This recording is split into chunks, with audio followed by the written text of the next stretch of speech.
I'm going to be reading How I Met Your Monster by Amanda Noll. It's written by Amanda Noll and illustrated by Howard McWilliam. So again, How I Met Your Monster. Alright. One night I reached under the bed for my truck. I found this note instead. Monsters meet here for final test. Z. Ha! My parents were obviously trying to trick me into staying in bed. They didn't believe in monsters. So I crumpled the paper, grabbed my truck, and zipped over to my garage. I heard some creaking and rumbling, but I wasn't scared. Our house always made noises at night. But then a voice under the bed scolded, "Stop that stomach rumbling! The child will hear you!" Voices? Stomach rumbling? If this was a part of my parents' trick, it was pretty cool. I peered into the inky blackness. 5 pairs of eyes blinked back. "See? Now he knows we're here," the voice sighed. "One of you has broken monster rule number 1, maintain the element of surprise." This is no trick, I thought. There are monsters under my bed. A long-necked yellow monster slid out, followed by 4 little monsters. "Rule number 2, the yellow one instructed. Never block the bed. All of you, scoot over." Hey, I realized, that one must be their teacher. I sat up straight, mesmerized by the monster prey shuffling across my bedroom. "That's better," the teacher monster said. "Access to the bed is clear. Now, who knows rule number 3? The purple monster teetered on his tiptoes and gurgled, "Get the child into bed." "That's correct, Genghis. And how would you do that?" "Well, Mr. Z, I would roar my scariest roar." "All right, give it a go." Genghis took a deep breath, opened his mouth, and let out a tiny blorp. Stomach rumbling would have had a better chance of getting me into bed than that funny little noise, I laughed. "The child is right," said Mr. Z, shaking his head. "That was not sufficiently scary. Genghis, I'm sorry, you're not the best monster for this child." There was some creaking as Genghis slumped beneath the bed. Before I could investigate where Genghis had gone, Mr. Z asked, "Now, who wants to try to get the child into bed?" The orange monster looked at the ceiling and the red monster looked at the floor. Only the green one looked at me.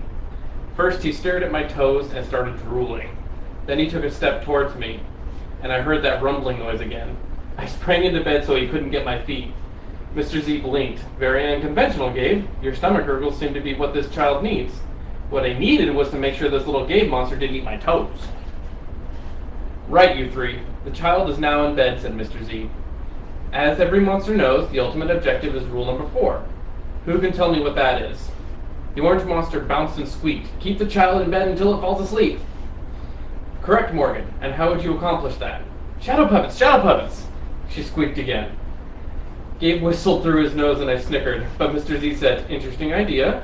Try it." Morgan hopped onto my night table and flailed her arms near my lamp. Silly shadows blobbed onto the wall and a cloud of fluffy fur tickled my nose. "Achoo!" Morgan, stop at once, Mr. Z ordered. "You're supposed to scare him, not make him sneeze." I'm sorry, but you're not a match for either." Morgan's arms flopped to her side and she scuttled under my bed. There was some more creaking and Morgan was gone. After all that sneezing, I really needed a tissue.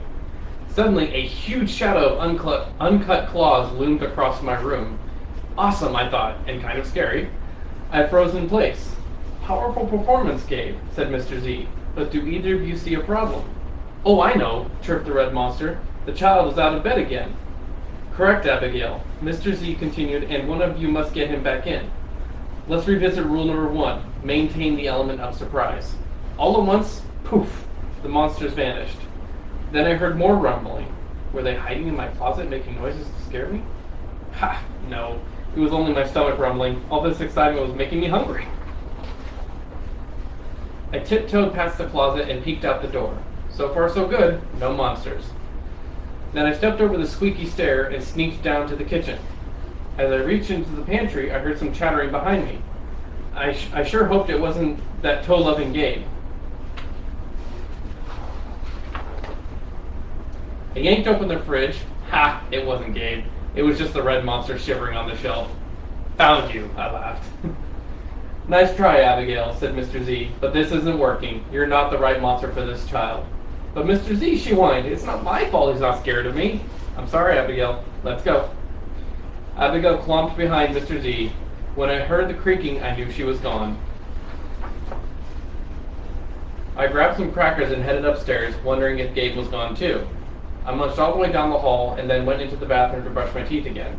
When I opened the door a minute later, Gabe was definitely not gone. He was right there and he was huge.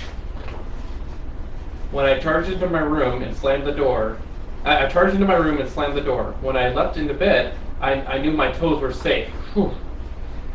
I was surprised to hear breathing under my bed, ragged breathing, and stomach rumbling. "Hey kid," Gabe growled.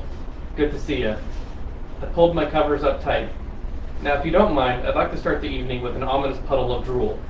I peeked over the edge of the bed. Green ooze spread soundlessly from underneath.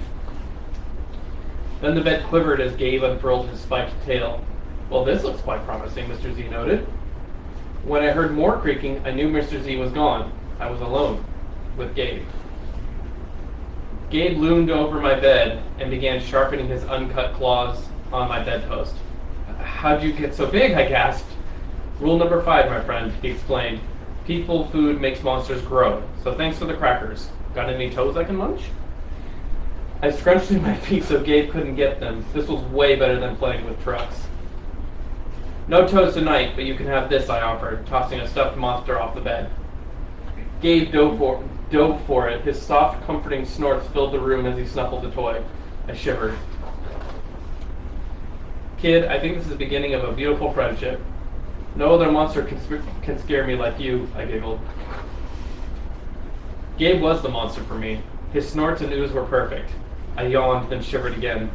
I was asleep in no time. And that's how I met your monster.